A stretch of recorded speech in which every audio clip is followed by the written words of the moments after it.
Mobility matters. A lot of times you'll hear me talk about mobility, stability, strength, endurance, and that bleeds into power and how you have to earn the right to get into that power training. This past weekend was a fantastic example of HYROX racing and the difference between general population fitness training and fitness racing, and why mobility is the constant in both. Whether you want to be a independent person for the rest of your life, being able to wipe your ass at 90, 100 years old, or whether you want to be able to sit a sick PR in a HYROX single or a double time.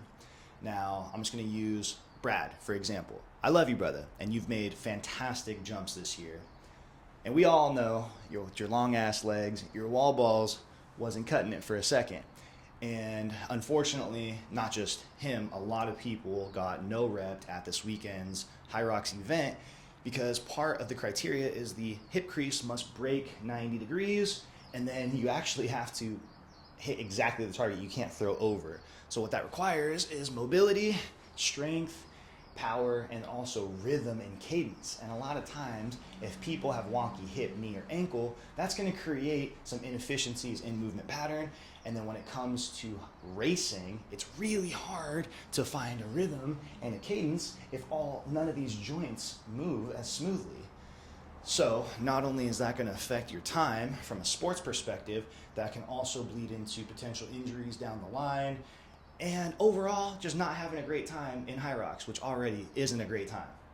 Lunges was another one. Thank God I did not get no rep because I would have cried, but a lot of times it requires a degree of mobility, stability, strength to be able to walk and lunge with a 60-pound bag after and between each run during a fitness race when you're dog tired.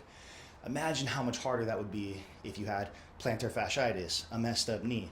Now, there's nothing wrong with the warriors that decided to dig through those aches, pains, gripes. Now, it's only bad and wrong if you do nothing about it after the fact. So sure, when it comes to racing and fitness and winning and competition, sure, we got to sacrifice a little bit. But please, God, do not live in that realm of, oh, this is the injury, this is what it is what it is for the rest of my life. Do your due diligence, do your mobility training, eat a low inflammation diet, go to a physical therapist. If you're not doing at least those three things, in my opinion, you don't have the right to complain about it.